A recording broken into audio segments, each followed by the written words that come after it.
How's it going, everyone? It is Andre Williams, and over here we talk stocks and we focus on one thing. Always protect your profits. And today we're going to be talking about CEI, Camber Energy. We saw some strong movements on the Friday. We know as far as oil is concerned, it has been on quite the run, and Camber is benefiting from it. So I'm going to get you guys ready for this coming week. Let's jump into the agenda. If you're new to this channel, I just want to let you know we have timestamps down below inside the description. But if you're a shareholder or you're thinking about taking a position, I highly suggest you watch this full entire video. So the first thing we're going to go over is a technical analysis. We're going to be taking a look at the overall price action. We want to know support. We want to know resistance. We want to know what it looks like in the bearish case scenario and as well as in the bullish case scenario.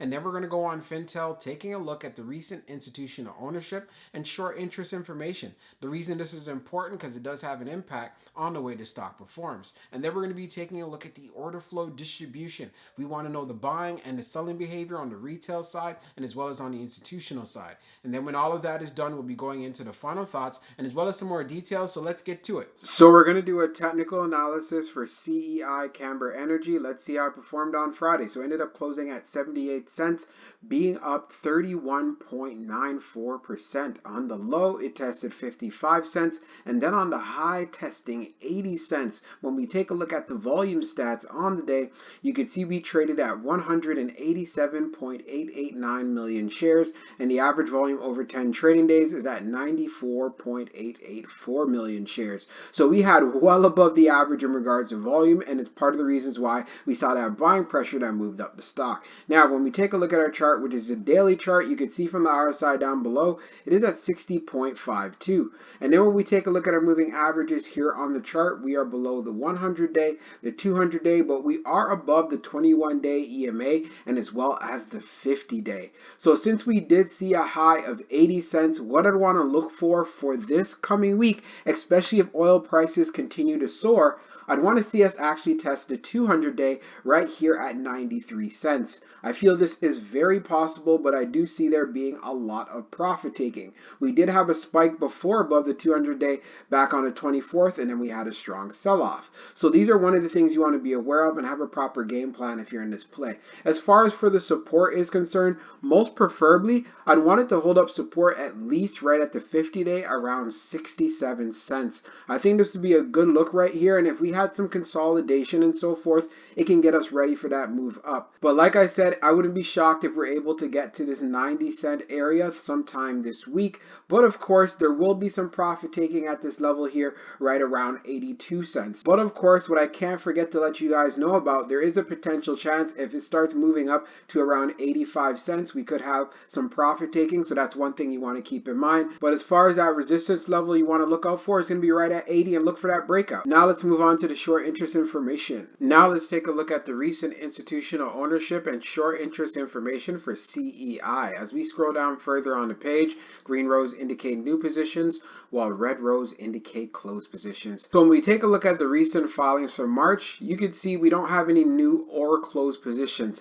But the last thing that we have for February the 28th is the FOMO ETF with a closed position, as well as POMIX with a closed position on the 24th. And then we already covered what we saw as far as institutional activity on the 23rd, the 22nd, the 17th, and the 16th, and so forth. So now what I want to show you guys is this chart here. And we could see as of late, yes, institutions have been loading up on Camber. No surprises due to the macroeconomic conditions going on. Now, when we take a look at the short interest, the off-exchange short volume ratio is at 51.62%. And then for the off-exchange short volume, it is just over 63.06 million shares.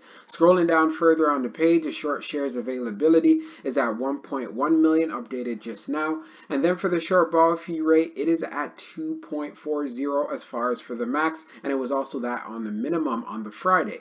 And then when we take a look at the history of the short volume, you can see for the close of March the 3rd, it was at 48.64.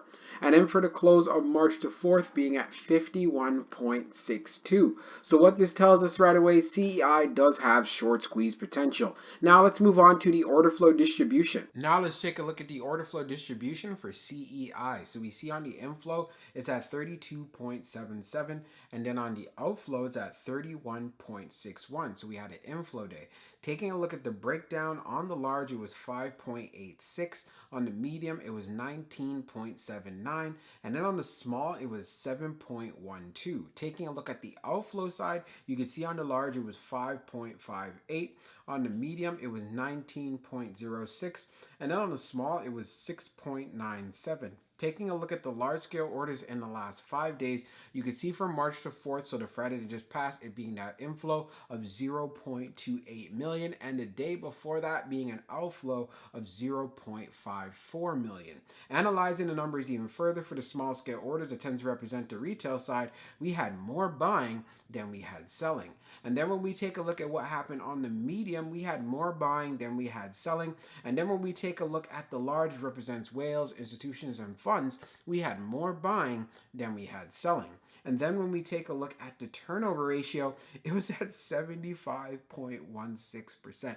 Not surprised. This is a penny stock at the end of the day. It's going to be very liquid. We're going to have a lot of traders going in and out. Plus, we know as far as Camber as a company is concerned, this is not a stock that you want to be holding for a long time. And we know there's a good amount of bag holders as well. And I'm pretty sure they're selling out some of their positions. So let's get into the final thoughts and we'll go over some more details as well. So for my final thoughts for Camber Energy, I'm looking for this stock to have a solid breakout during regular trading hours above 80 cents. Can it possibly go to $1? Most definitely, especially if we see oil continue to rise. And that's why I want to make sure you're keeping this play on your watch list. If we do end up having a pullback, but oil's still looking strong and there's still demand out there, which we know there's a lot of it, then I'd want to see if it could hold up 70 cents. Because we saw it actually pull back all the way to the 50-cent range and then pop back up. So what this shows me right away, yes, there is some profit taking that's going to happen because at the end of the day, it's a penny stock and it's a pretty seedy company, but we can't ignore the fact that the opportunities that are in this market for commodities as well as for defense, and also taking into consideration the geopolitical environment,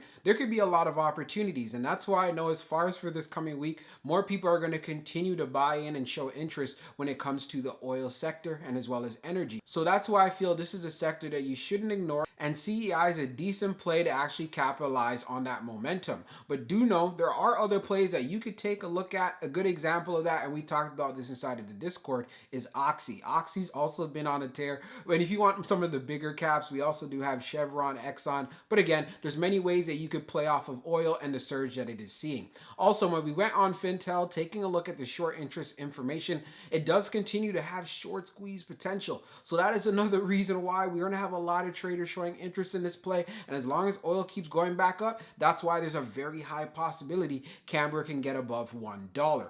$1 will be a psychological area. There will be a lot of selling. And like I said previously, there's a lot of bag holders in this play. So they're going to be looking to get out of their positions as soon as when they get the opportunity. So with that, you have to do your homework, do your due diligence, come up with the right entry and as well as the exit strategy that you want to use. And just make sure you're using a stop loss or risk management. The last thing that you want to do is ride the elevator when it comes to plays like these. Because even when oil does decide to have its pullback, this sector will definitely feel it. And you don't want to be on the wrong end. You want to ride those profits. You don't want to be a loser. You don't want your positions to be green and then turn red right in front of you. Again, have a strategy. So I hope you guys enjoyed this video and I can't wait to see how Camber performs for this coming week. We'll talk soon.